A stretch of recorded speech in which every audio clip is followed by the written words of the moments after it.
જૂનાગઢ જિલ્લાના કેશોદ તાલુકાના શેરગઢ અજાબના સીમાડે નાગબાઈ માતાજીના મંદિરે પદયાત્રીનું સન્માન કરવામાં આવ્યું હતું। અજાબ અને શેરગઢ ગામના સીમાડે આવેલ જાગૃત આઈ નાગબાઈ માતાજીના મંદિરે આસપાસના રહીશોની અપાર શ્રદ્ધા અને આસ્થા જોડાયેલી છે। ઘણા બધા પરિવારોમાં આઈ નાગબાઈ માતાજી કુળદેવી તરીકે પૂજાય છે। પોતાના કુળ દીપકોની તારણહાર બની મનોવાંછિત ફળ આપે છે। કેશોદના અજાબ ગામના મૂળ વતની હાલ અમદાવાદ સાણંદ ખાતે પરિવાર સાથે સ્થાયી થયેલા જીતુભાઈ મેશવાણિયાના પરિવારના આઈ નાગબાઈ માતાજી કુળદેવી તરીકે પૂજાય છે। ત્યારે તેઓએ આસ્થાભેર સંકલ્પ કર્યો હતો કે અમદાવાદ સાણંદથી પદયાત્રા કરી પગપાળા આઈ નાગબાઈ મંદિરે પહોંચી દર્શન કરવા અને માની અલૌકિક શક્તિનો અનુભવ કરવો। અમદાવાદ સાણંદ ખાતેથી પૂર્ણિમાના દિવસે જીતુભાઈ મેશવાણિયાએ પોતાની પદયાત્રાનો પ્રારંભ કરી માર્ગમાં આવતા મંદિરોમાં દેવ દર્શન કરતા સાધુ સંતોના આશ્રમમાં સત્સંગ કરતા શ્રી નાગબાઈ માતાજીના મંદિરે પહોંચ્યા। આઈ નાગબાઈ માતાના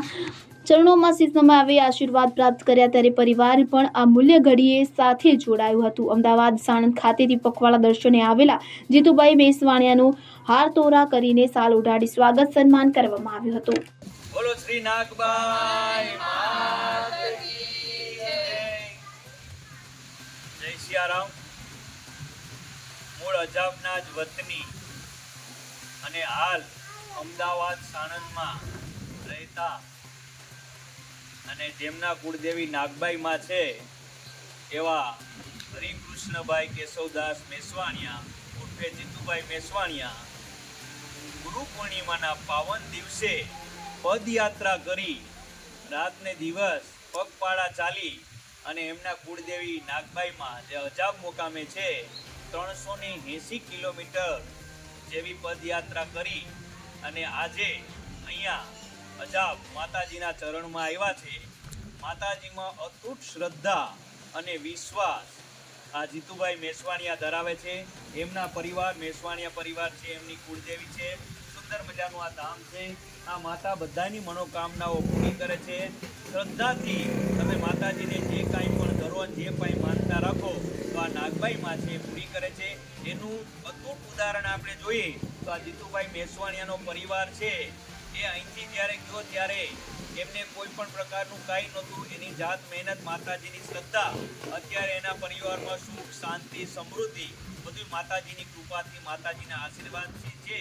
એટલે એને મનમાં હતું કે માતાજી એટલી મારા ઉપર કૃપા કરી છે તો મારે પણ માતાજી માટે કંઈક કરવું છે। એની દ્રઢ મનમાં સંકલ્પ કર્યો। શરીર ટૂટલું પતલું છે પણ એની નૈતિક બળ છે, એમાં નૈતિક હિંમત છે। એ હિંમતને ખરેખર આપણે બિરદાવીએ છીએ અને માતાજીને પ્રાર્થના કરીએ છીએ કે માતાજી એમના પરિવારની બધી મનોકામના પૂરી કરે। અને આ જે પદયાત્રા 15 દિવસ સુધી 15મા દિવસે આજે માતાજીના ચરણોમાં એ પગપાળા કરી અને પહોંચ્યા છે। આપણા માટે, અજાબ ગામ માટે, જૂનાગઢ માટે આ એક ગૌરવની વાત છે અને અમે બધા સાધુ પરિવાર છે આ જીતુ બાપુને અમે બિરદાવીએ છીએ અને એની હિંમતને દાદ આપીને અભિનંદન આપીએ છીએ। બોલો નાગબાઈ માત કી જય। અને ઋષિ વાબરિયા સાથે CN24 ન્યૂઝ કેશોદ। હવે જુઓ દેશ દુનિયાની તમામ ખબરો તમારી આંગળીના ટેરવે। ઉઠાવો મોબાઈલ અને Google Play Store પરથી ડાઉનલોડ કરો અમારી CN24 ન્યૂઝ મોબાઈલ એપ।